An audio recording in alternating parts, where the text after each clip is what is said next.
Bana Uganda mwena abatulaba ku MK African TV mbaramusiza olunaku lwa leero nga bulijjo tuli mu studio live mu MK African TV omulamwa gwe twogerako enaku zino guyitibwa economic transformation with Yoweri Kaguta Museveni, President of the Republic of Uganda.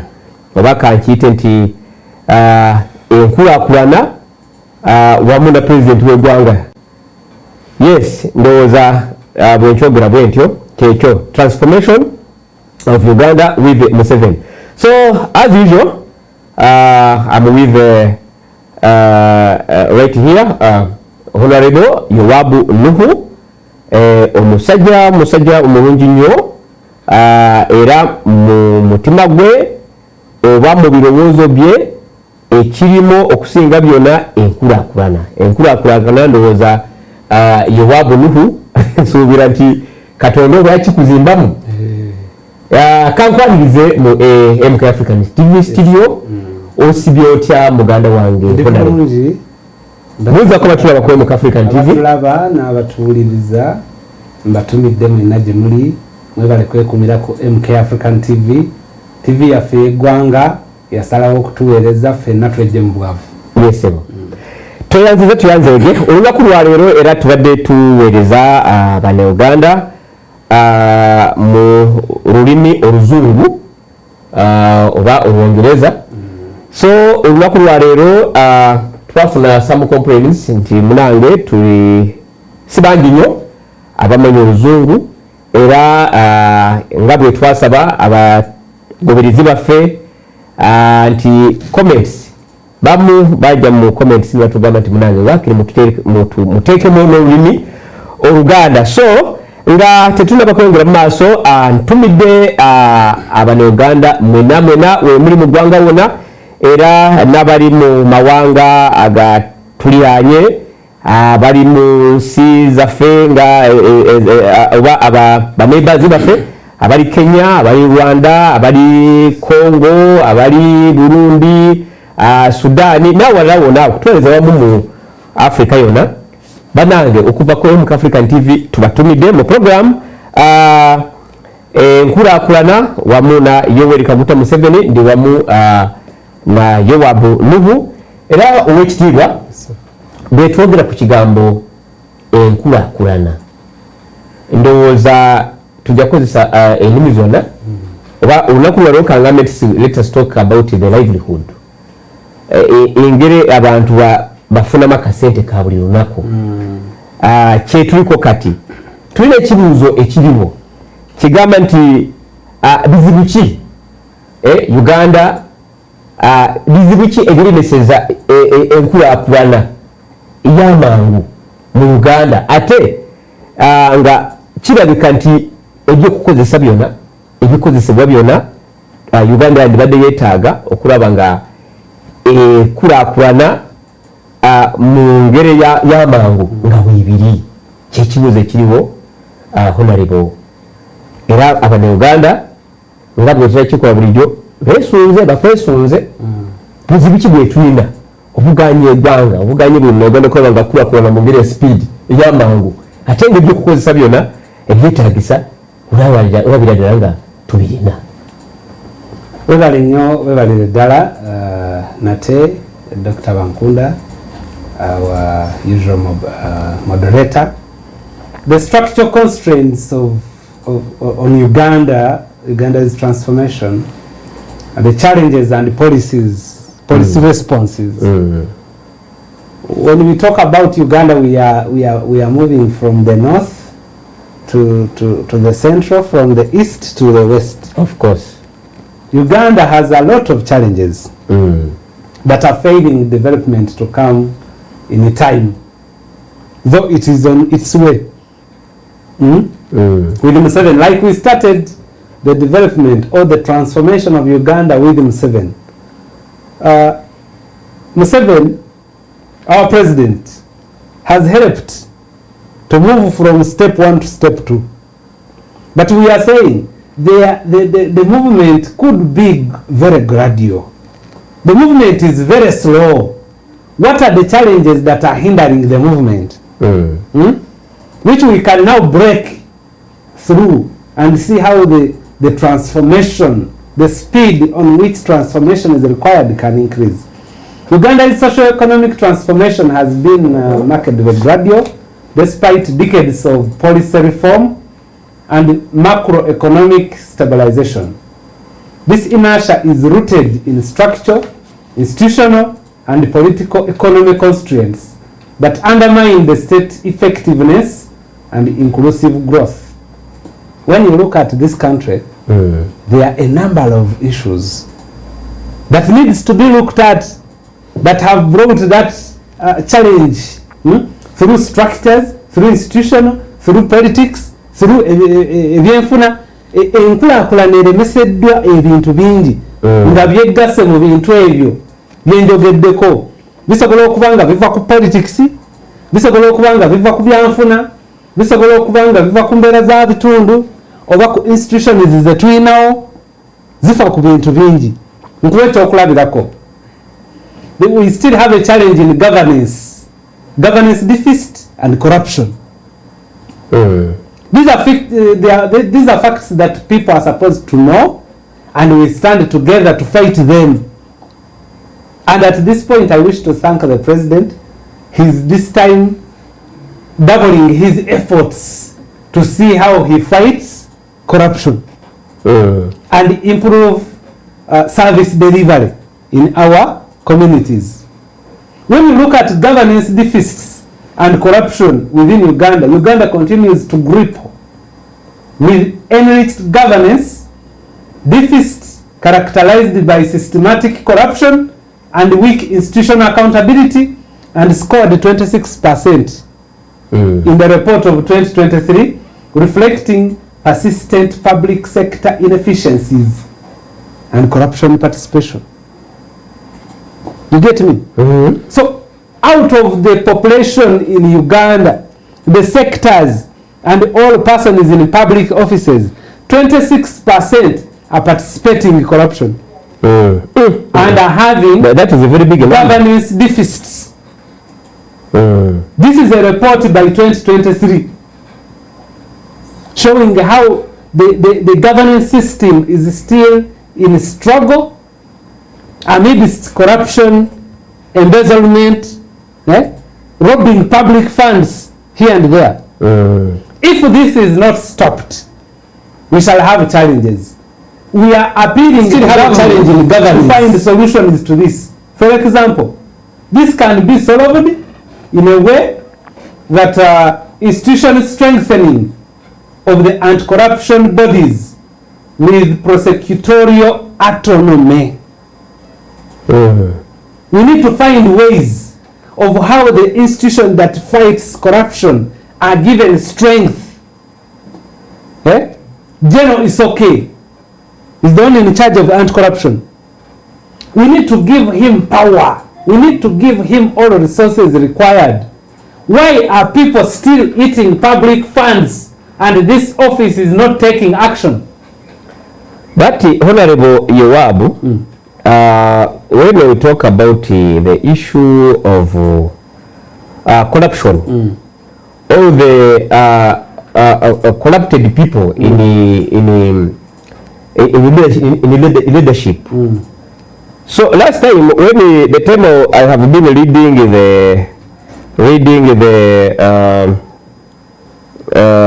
some okay, there are some people who have been responding and they have been giving their ideas through on a message on MK African TV. The people are still complaining about the issue of corruption. Yes, it is good, but the big problem, there are like two problems. Now, one, it's governance and the policy implementation. Yes. Which is clear that His Excellency may come with a policy. How he's going to do, and in fact he does his all the way possible to see how the Ugandan people may get out of poverty. He's the one who's giving all of these ways. of how people can earn money, livelihood system. So but this issue of governance and the policy implementation, some leaders in our country, I think they don't see this as important. So that is one.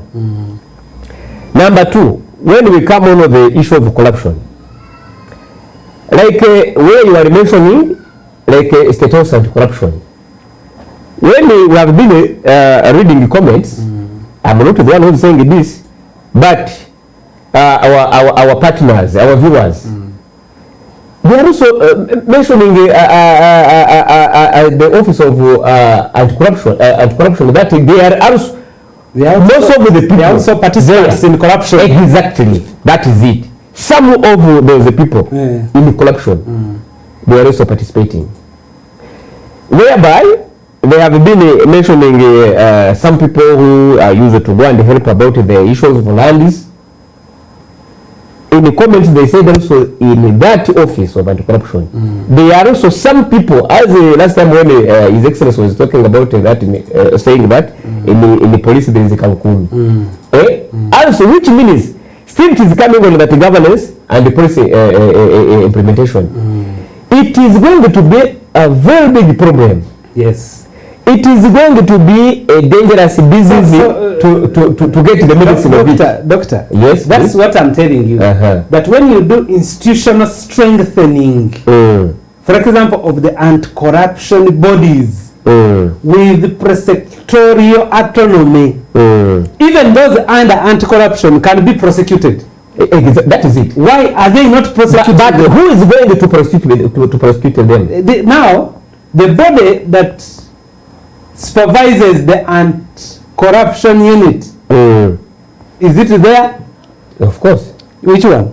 It might be there. For them, I'm not working there, but for them, they know. If it is there, let them inspect. For instance, the inspector of government, Inspector General, can inspect anti-corruption as well. Of course, because I'm sure that they are not over. You see, even a policeman can be a thief. It is true. Yes. Because you see, thieves, like of recent, they attacked a petrol station in Starbucks. Those who attacked had guns. But they are not policemen. Where did they get guns from? No, a thief is a thief. He can even go and steal. I have not said that they are policemen. Where did they get? In Uganda, we don't sell guns. Exactly. There is no market for guns. Where are they getting guns from?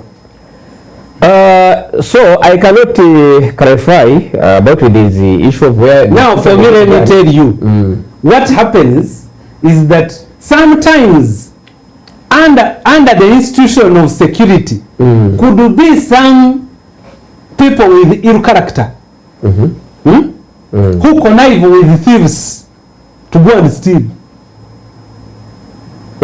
That's why always when the police arrests people with guns, they trace where the gun came from.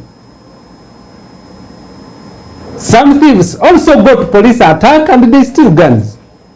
Of course, but police sometimes also participates in corruption, like these traffic officers. When they find you on the road, you are driving recklessly, or you have overloaded, they stop you. The only thing they are waiting for is kitu kidogo. What are they promoting?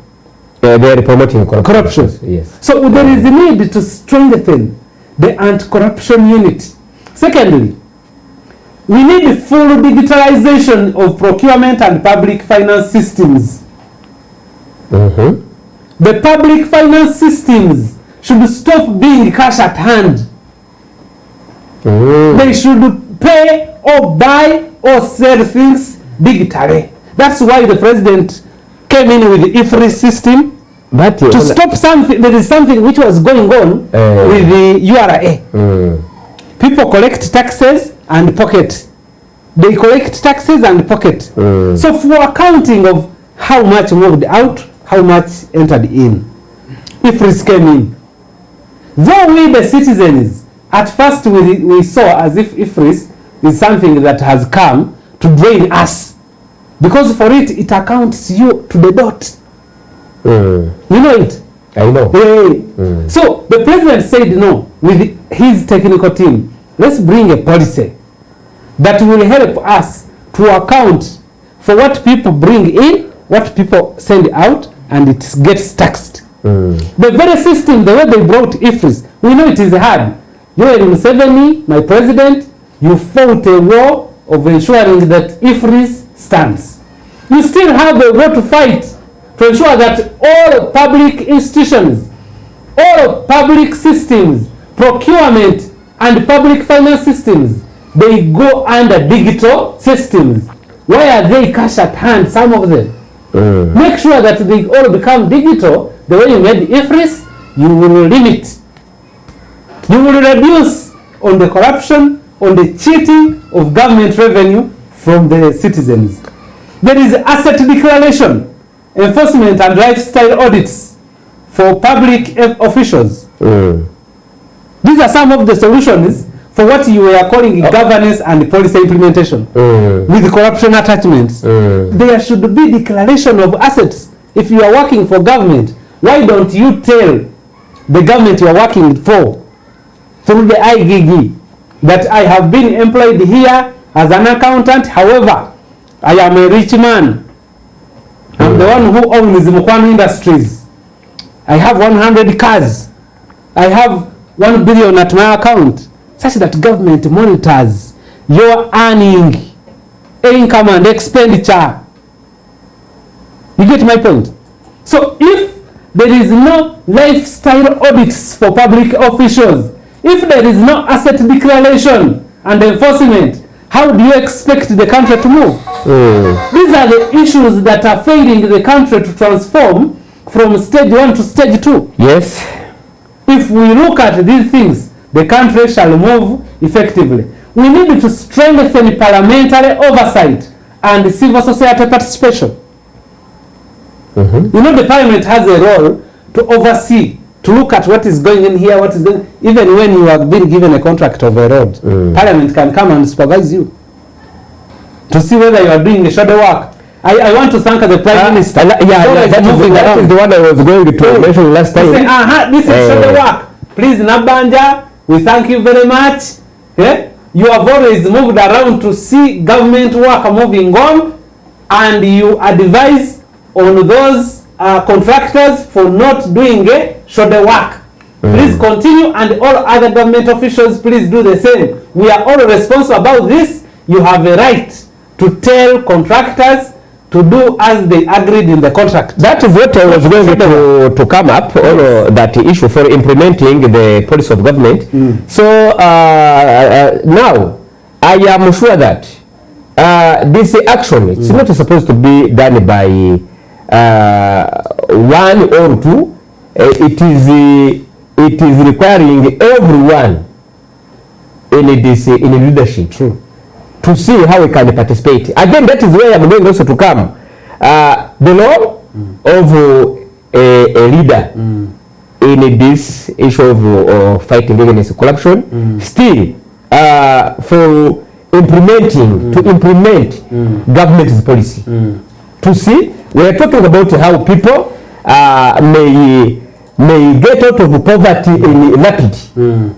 Because we see, we have everything in Uganda which can help people. But we want to see the role of governance, and we want also to see the role of the citizens. True. So that together, that is why we say that together we can. True. If there is a pandemic like this which has only come, we have to sit as the COVID came. You know, let me give you an example. That time of COVID-19, the time it came, we had, or we have, His Excellency Kamuta Museveni. He used to have a time and go on TV and say something. Now, to implement or to put in action, everyone, police, the citizens, all leaders in all categories, everyone was standing to see how we can fight this COVID-19. And you have seen the big work which we have done. You cannot say that is only His Excellency. That all people we were together. Now, which means if we have realized that we have some challenges which are stopping Uganda to grow up quickly. True. Because we have everything to use. Now, that is why I'm saying it is good in the side of leaders, on the side of citizens of Uganda. We work together. How can we work together? Let me give you an example. Or like last time we have been talking, we have been discussing about this issue of corruption, whereby you remember that today, whereby a Ugandan is giving the chitu kidogo so that he could get the service quickly. Yes. Then that is where you said the one who is receiving corruption, who is asking the money chitu kidogo, and also the other one who is giving, they are all the same. Yes. They are all corrupt. Yes. Something which I'm not. And the law is supposed to charge both of them. So now, what can we do? What is everyone is wrong? You know, Doctor, Uganda is still having a problem of youth unemployment and demographic pressure. But already the government has not started. They have started to work on this issue. Is still having the problem. You see, when you have a country which has 75% of the population below 30 years. It is a problem. It is a problem. It is a problem, but again it is the answer. It is the problem, it is the answer. But when you have Ugandans of 30 years being 75% as unemployed when they are the youth, you are facing high youth unemployment. That is what underemployment with less than 20% of the total jobs.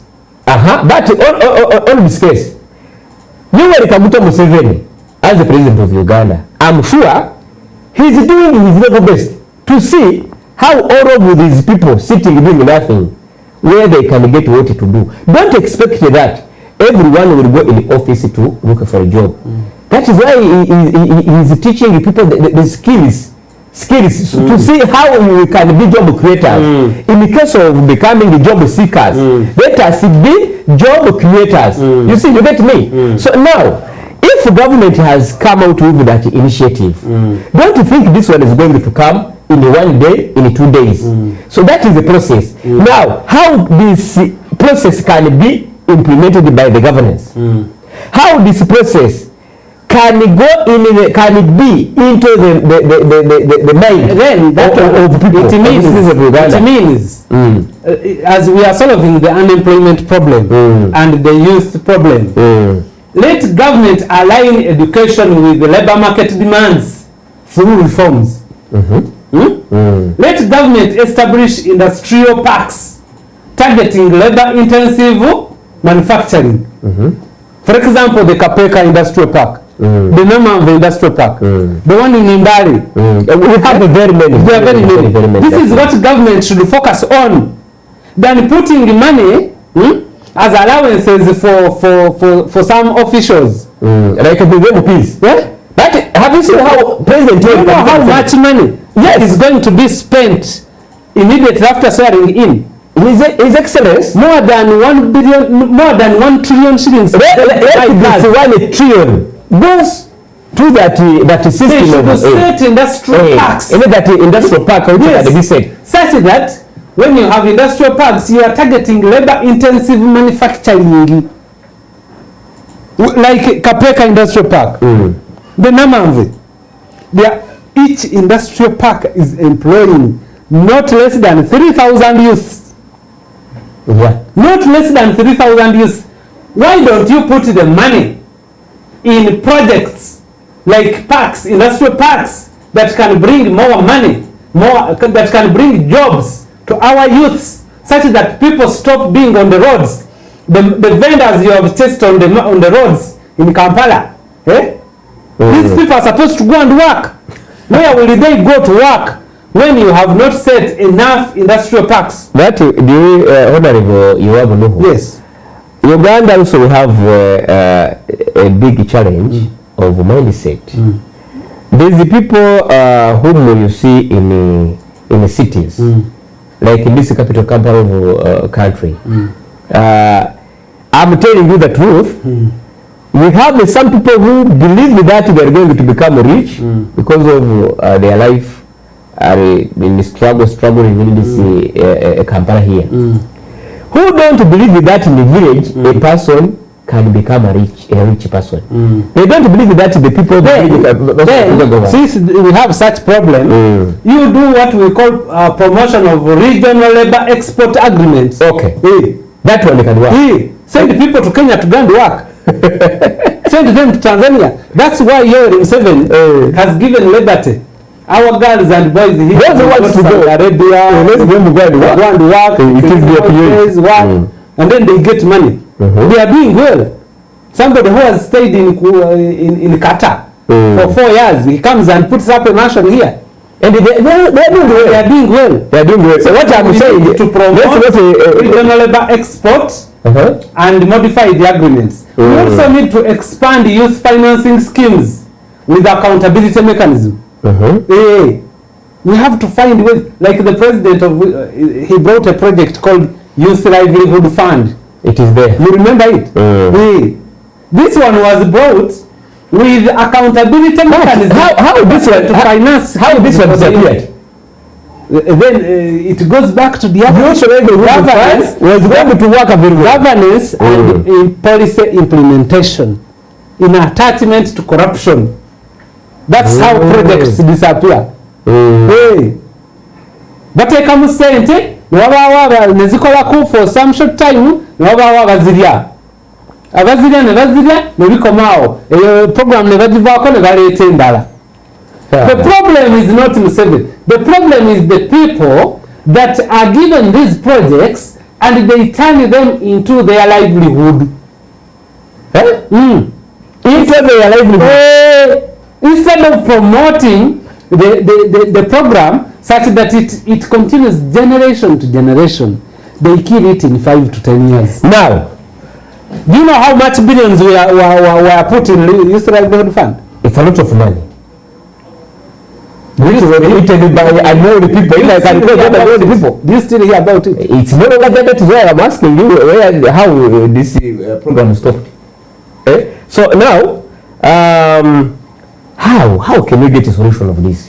The solution is, because we are talking, but now solutions. How can we get a solution of this? You see, and honestly, that is where also our viewers on MK African TV, we need you also to give us your ideas through comments. How can we get the solution of this dangerous disease we have? Now, you see, Uganda still has a lot of challenges. There is infrastructure deficits. Are you aware? Infrastructure is still in deficit. Do you know that in Uganda today, only about 28% of Ugandans can access electricity? Only 20. It's not even, actually it is a quarter of the population. Only a quarter of the population can access electricity. Only a quarter of the population can access transport costs. But last time, somebody can have a patient when he's in Guru and is referred to Mulago. Honorable, because of transport. Honorable, let me come back to the last time, His Excellency. I have seen him on, I think it was on UBC TV or somewhere. I have seen him somewhere on social media. He was complaining the time the members of parliament, the time they spend in the parliament, the whole week, another week. Now again, I'm asking myself, because we have in the last elections, we have voted our MPs. How this MP is going to know his problem, he has in his constituents, when he's spending all time in meeting. And I'm sure that they are using a lot of money. And that is what also you are mentioning. Yes.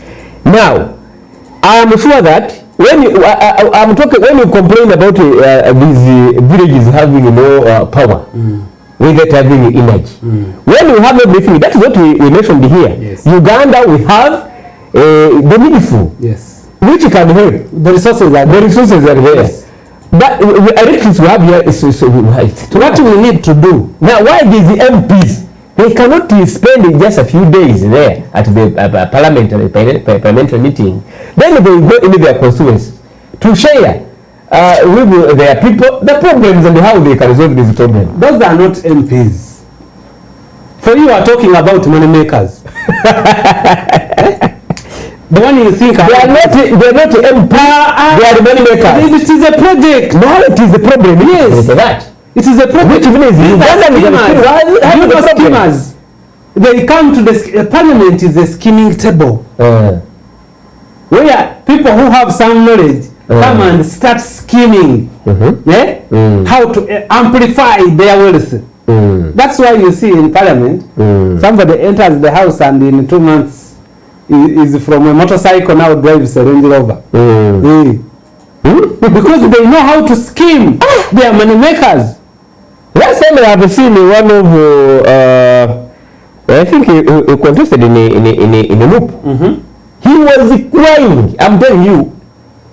He has spent a lot of money in this looking for Karu, looking for votes. He paid around 600 million as a corruption.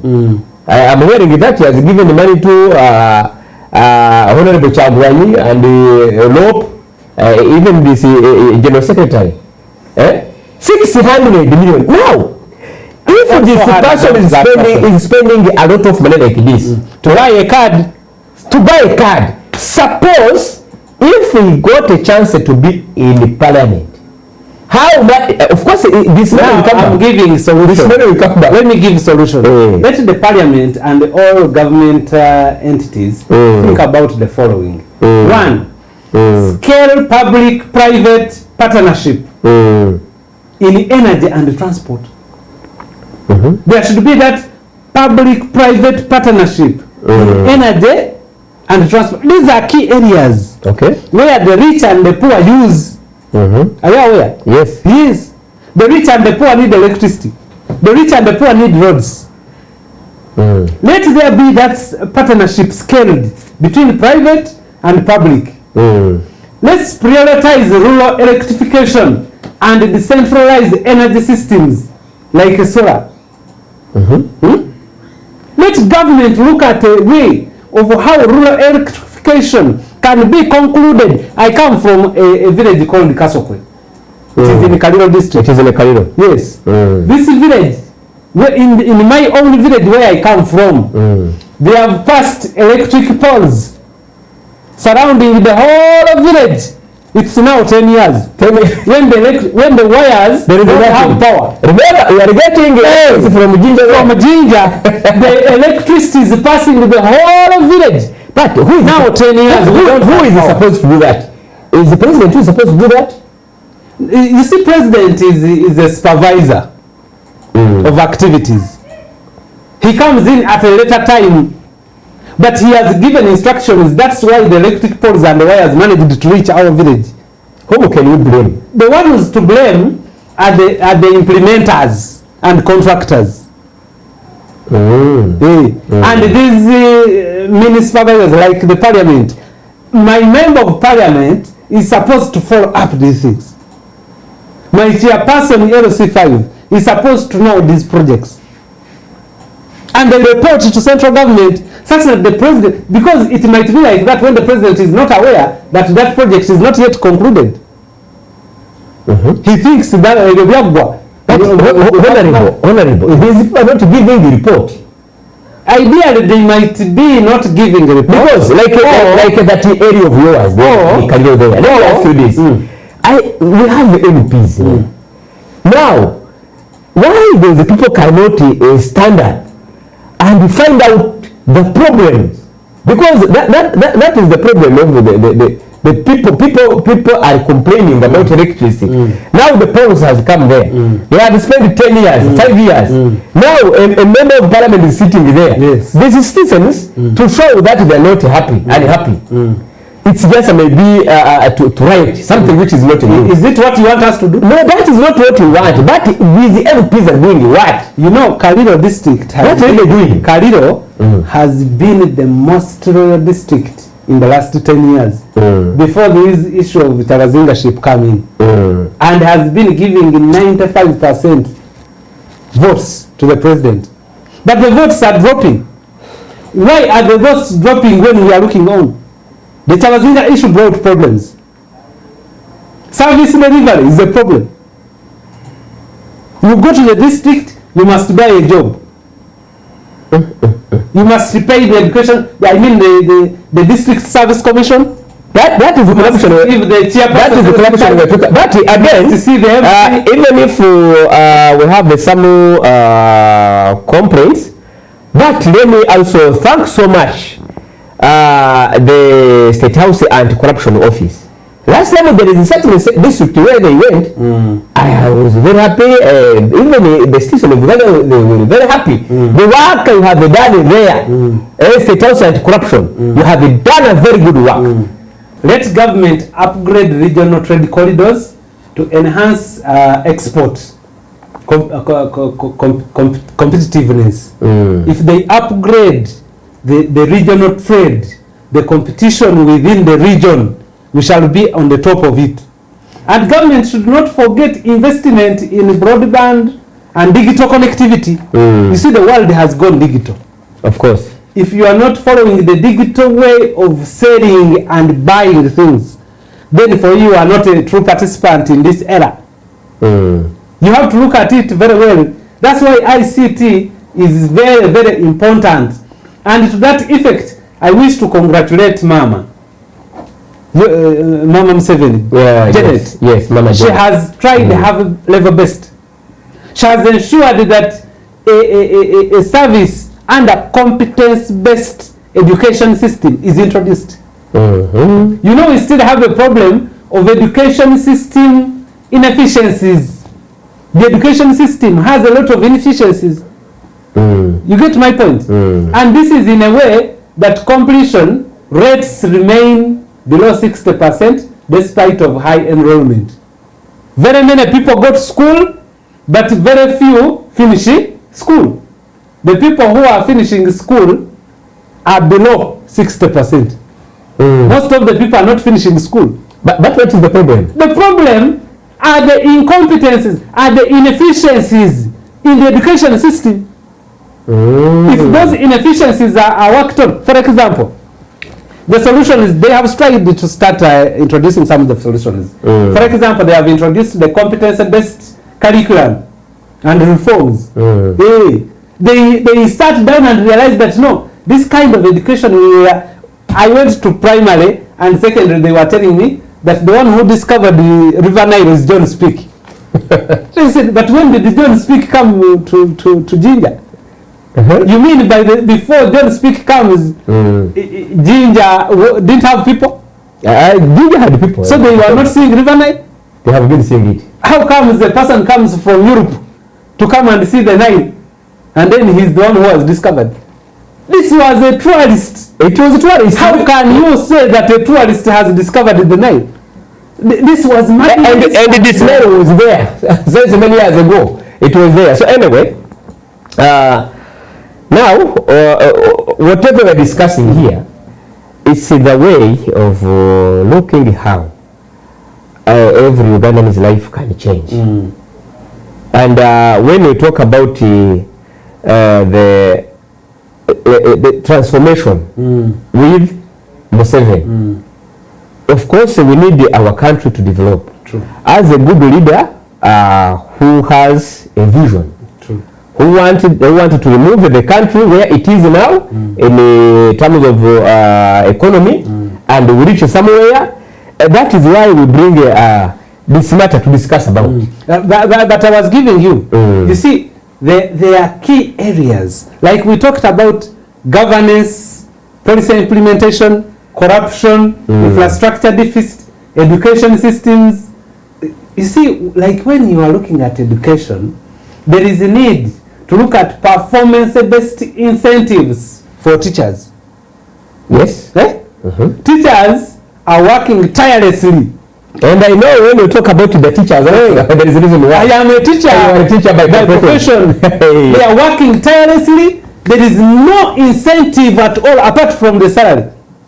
Which is also very little. Which is also that is why sometimes I complain about these teachers. That's why these big people. They got knowledge from teachers. When remember them. When Yoweri Museveni uplifted the science teachers, later the arts teachers were stressed. And I hear they have also been worked on. There's something small added. If it was like that, that's good. There is a need to give incentives to teachers. You know, upbringing someone from nothing into something. You take your child of 6 years to school when he only knows good morning. When you are expecting your child to become a very important person. That teacher. So the teachers never nizo mwana emira, never mbaza, never pamakutoyi, and that teacher gets 500,000 in a month. Then someone in a certain office is just seated there in a rolling chair like this and gets 5 million shillings. 5 million? 5 million. Somebody getting a lot of money, 30 million, 40 million. No, that is what I'm saying like this. A person cannot spend 600 million when is expecting to get the monthly salary of 5 million. It's a lot of money. It's a lot of money. Yes. So government, please, and education, look at those factors. The competence-based curriculum reforms, we thank you, Mama. Very good for bringing. Asante sana, Mama. Performance-based initiatives for teachers, incentives for teachers. Please, Mama, think of how the teachers can be appreciated with some few incentives apart from the salary. 3, integration of digital learning technology. The children should learn technology right from primary. But the government is doing it. They are doing it in secondary. They should bring technology to primary. Our children know how to handle phones when they are. I think you have experience more than me because you are a teacher. You know the schools that are having ICT are only private schools. It's true. They are milking parents. Private schools. Yes. That's true. They are milking parents. You are talking about the government. Government, because I'm looking at Omuntu Wawansi. The children who are that is it. Exactly. People can't take their children to Budo. There is scrambled partition. There is cut-off points. How are these children in government schools being taken care of? Honorable, even these rich people, some of they can manage even to buy laptops and put give their children at home.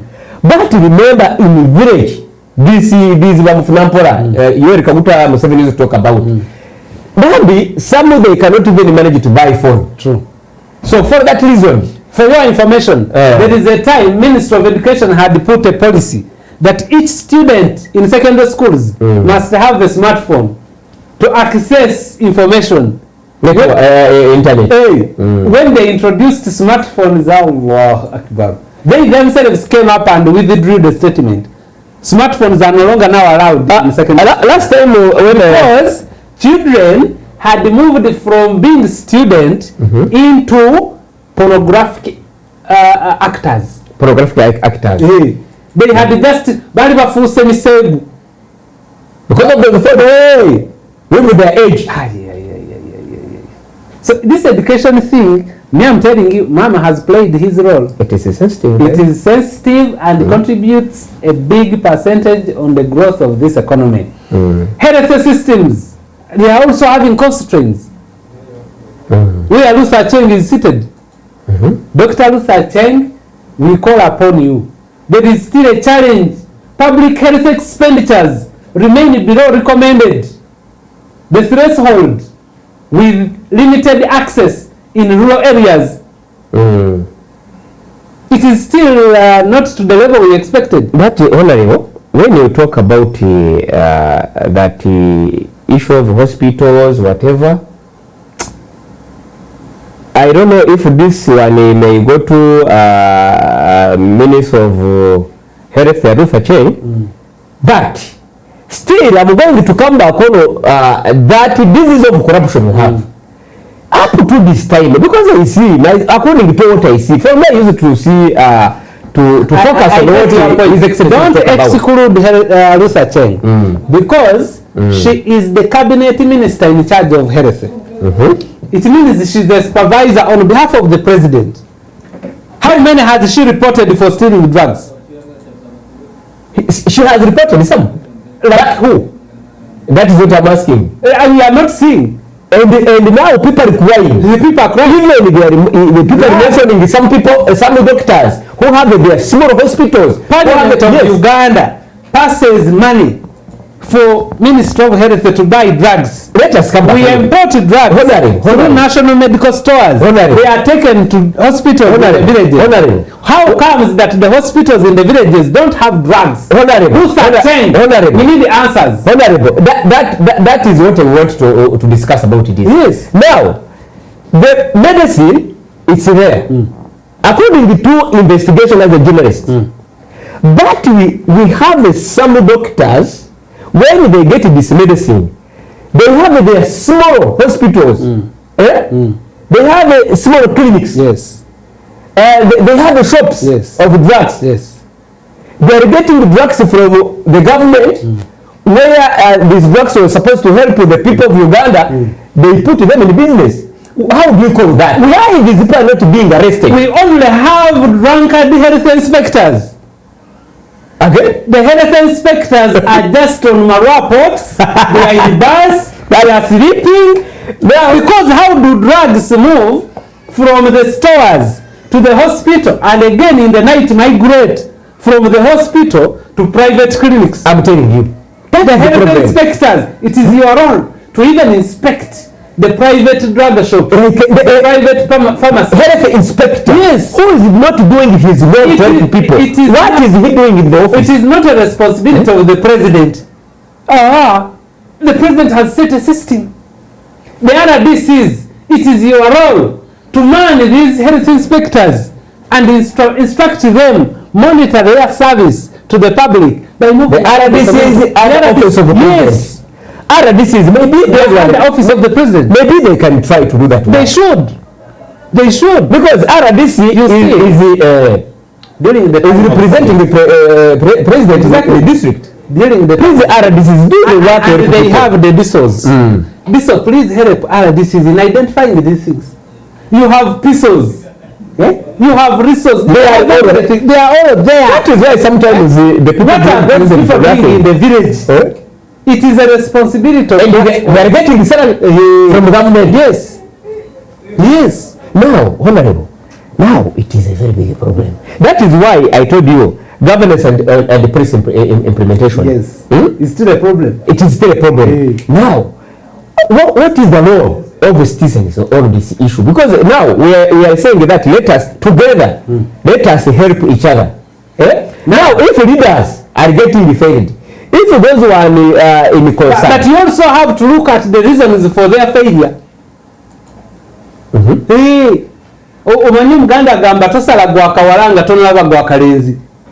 But what is that? If they are getting the salary, if they have all, possible, the salary that somebody gets, for example, a doctor in Uganda hospital, the salary he gets is not for the patients. It is for his family and the livelihood. The money is supposed to go and pay his school fees of the children, is to buy food at his home, build. But he's getting the money for what? For the work he's doing? Yes. But there are other services they are supposed to do where they are not given money. That's why I am saying government through parliament should find ways and increase health budget allocations towards primary health care. Now, do you want to mean that? Let me come back on the doctors. Have you ever reported at police a case? No. Have you ever reported any case at police? Oh yeah, I did. As myself. Yes. I reported. When police wanted to go and arrest, did they ask you for fuel? Don't even talk about it to arrest a person. Even if it's an accident, sometimes they ask for fuel. They ask somewhere. Thank you very much. You mean policemen are not paid? They are being paid. Why are they asking for fuel? Fuel is not coming from the salary. That's what they are not supposed to buy fuel. That's what I'm telling you. From their salaries. Government should increase on budget allocations towards primary health care. such that these doctors working in these hospitals do not steal drugs to go and add money for their survival. A doctor is called for emergency omukazi azala in the night at 2 p.m. a.m. I mean. But Honorable, there... And he has tried his motorcycle on his own fuel to come and rescue the situation. Are you picking me? Now, so I'm getting you, but... There are nurses who are not given... I am not yet to buy your idea. There are nurses who are not given accommodation. Are you aware? You are sleeping in Nakawa, you have been employed in Kawempe. You have not been given accommodation. Yes, but... How do you expect such a nurse to work? That's why these people are stealing drugs to go and put in their private clinics to earn a living such that they take care of. Honorable, I'm not with you. Ideally. No, I'm not with you. But ideally. Actually, these things are taking place. For the reason. Now, you mean whatever circumstance, whatever situation where you can face with, you have to kill a person so that you could survive. You shouldn't.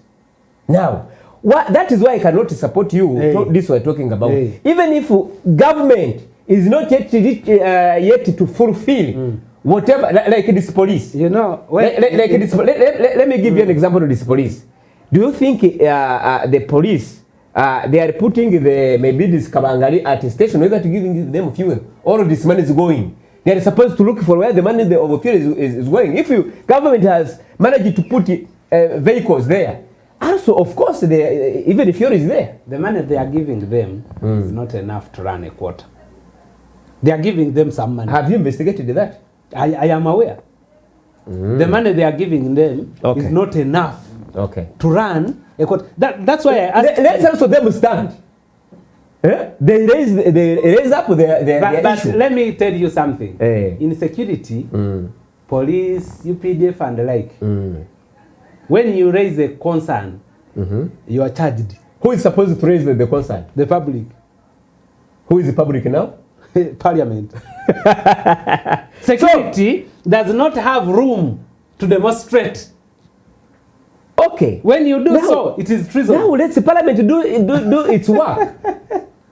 Why? That is why we are voting the member of Parliament. I am advocating for them. Let Parliament find ways of how all sectors, not only health, education, internal affairs, let them increase the allocation budget for those small services that are beyond the normal duties. Let there be a deployment in community health workers and technical staffs to ensure that telemedicine solutions are there. Okay. These things will help to curb down some of the challenges we are having in the country. Don't undermine them. When they tell you that we want money from you to go and arrest the suspect, why do they want the money? They don't want fuel. You mean government is not aware that police is charging people that money? But Honorable, if government is aware, they are aware, and again they still doing the rubbish work. So that one. How this transformation? That's why I'm saying these factors are hindering the transformation of Uganda from moving at the speed we want it to move. If we had a way of reducing some of these things, transformation would be... You are doing like it would take off. Yes, you know Kasaija is in charge of finance. Yeah, I know. But last time I said the economy is... Ideally. But actually when we looked on ground, you see, by the time he said the economy is moving smartly, I checked my pocket, there was no coin. My neighbor had 2,000. How is the economy moving smartly? Honorable, we are still struggling if it's like that. Now, what advice can you give, let me say it's Parliament, what is advise them? At least we see, because we have to help each other. We are sharing ideas, because where we are, we need at least to see how we can develop. They should strengthen the supply chain for essential issues. How? For example, medicine. For example, supervision of education system. To see that children are getting the quality of it all. They should introduce national health insurance schemes Like this message goes to you who are working in health, national health insurance schemes. And in other countries, why not here? What is wrong with us? Ani Atuloga, Ani Diana Twine, you have been a permanent secretary for long under health. Come up with these policies. We shall support you as countrymen and women. Why are you not coming up with the policies that can help this country? Draw your alarm to Parliament and tell them what is required. I saw a post of recent. The doctor who is in charge of Butabika. Butabika is a health facility that is the headquarter of Abalwadde Mitwe. The mental problems. It is solved there at Butabika. So the one in charge of recent was telling Parliament the problems. That abana Abalwadde Mitwe beyongedde. Initially, it has been the mature people because of stress, what problems, school fees, their heads go off. But today, the children having mental illness, the number is higher than the elderly. She was reporting to Parliament. And they asked her, according to your research, why? She said, the reason, one of the reasons is that these children are having very high stress from schools. These children are kept at school from morning as early as 6. Nursery children are being taken to school at 6 to do what? At 6 a.m. At 6 a.m. To do what? Where are we going? So we used to go to school when we are 6 years. Today people now you don't support the nursery system. My brother, you see, initially I can give you an example. Introduction of something has advantages and disadvantages.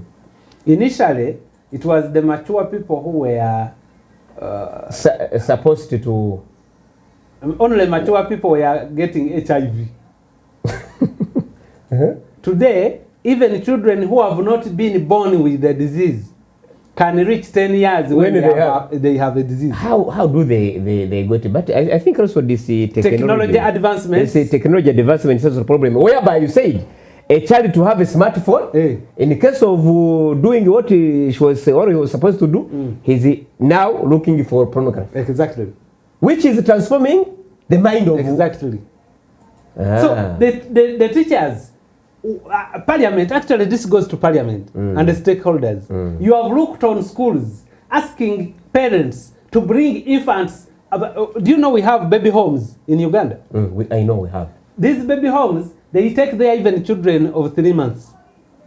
As early as 6 because the parent wants to go to work. It is not good. That is not natural. That's not natural. That's the problem we have. A child of 1 year is going to school at 6 a.m. to do what? Is leaving school at 5. Those of P7 are leaving school at 6. Why? This is why is our country going into such a dilemma? Why? This is one of which is increasing the number of these people with mental problems. The mental problem now. A report has come. A report has come because the mind of this child of 1 year is crippled, 2 years crippled, further 3 years crippled. By the time a child finishes, that's why they are repeating classes every time. A child reaches P7, Baba Deva Mokopera Mokopezi. Now you neighbor, there is tight supervision. They are good. There is another thing which is killing the mind of these people. Again, this technology sometimes is a problem. When we come on this AI system, it is also killing our children on one side. These children, they don't have a time to do research. Not even only in primaries or secondaries, even in universities.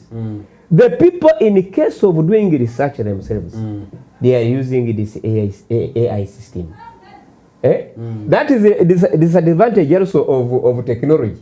So anyway, Honorable and our viewers on MK African TV, we are talking about transformation, socio-economic transformation, Uganda with Yoweri Kaguta Museveni. So we need your ideas through your comments.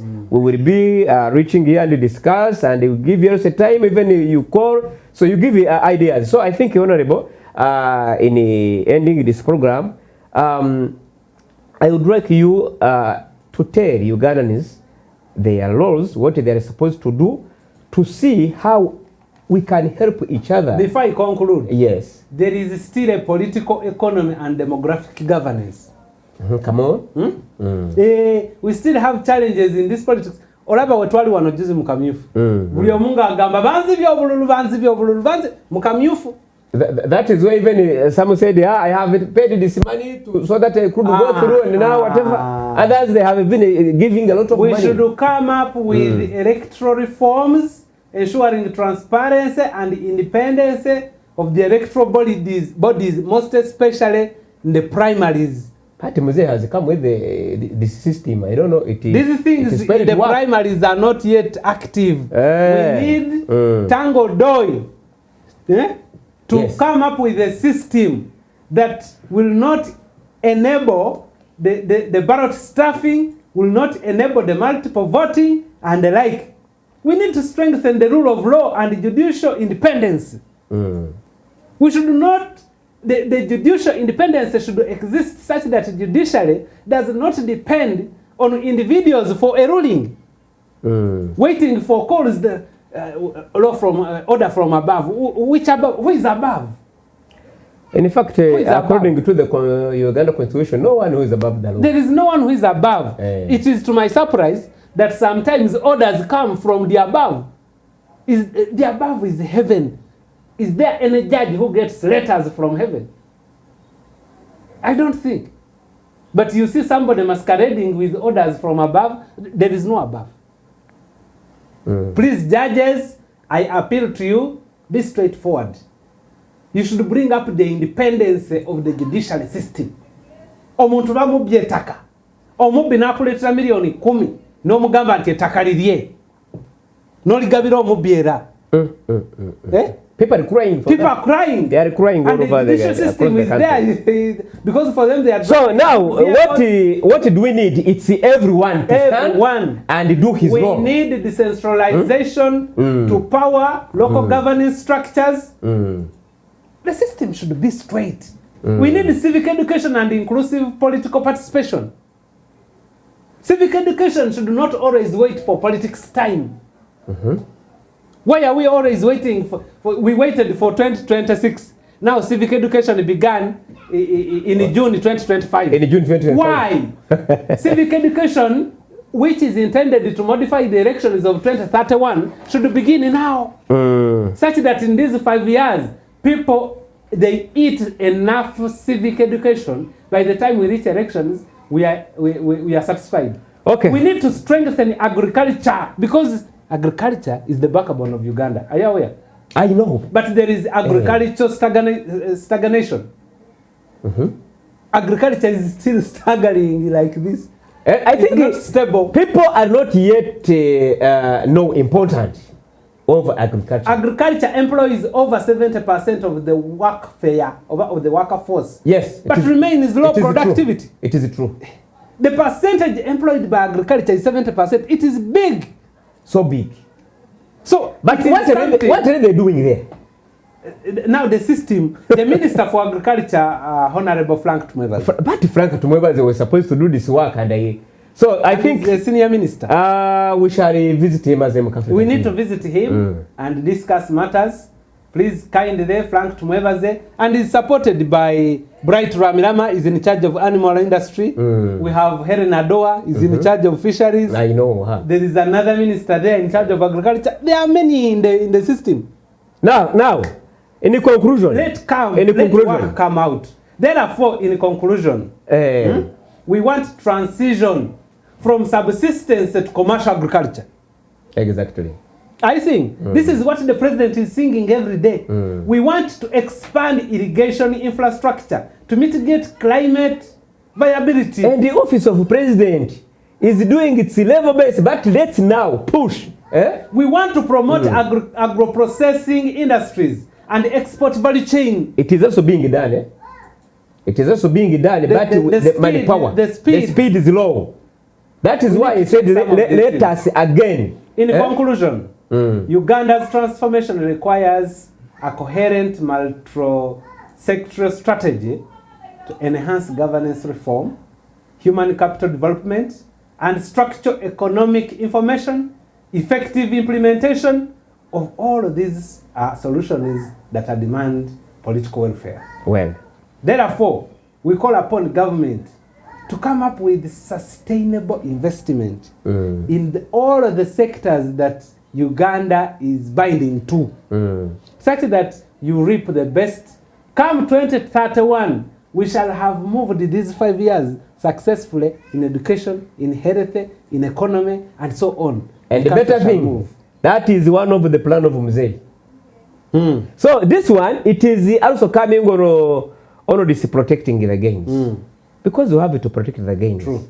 We don't want to lose anything. True. And if we need development, we are not expect the development from one person. True. Let us work together in union. So together we can. True. Okay, so now on MK African TV, as usual, brothers and sisters, wherever you are, readers, your MPs, and other leaders in all sectors. What we need is to see how our life, the life of Ugandans, can change daily. True. Moving from this line, reaching to this one, reaching to this one. That is how our country will be better more than how it is today. Exactly. So thank you very much. I hope, Honorable, we are meeting next time. Yes. So let me give you a chance to say a few words. Then we close the program today. Yeah, in my last comments, members, fellow Ugandans, countrymen, politics is over.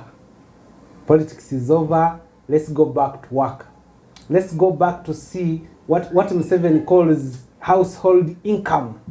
How much is entering in your pocket as an individual is what you should look at. You stop Lugambo. You move away from the streets. Don't participate in riots. Livelihood again? Livelihood. I'm telling you. So as we prepare for the swearing in of His Excellency in May 12th, we should look and focus on how Uganda gets transformed from where it is in the middle income status to a qualitative leap into the higher income status. Good night, members. Good night. We shall meet another day. Bye-bye.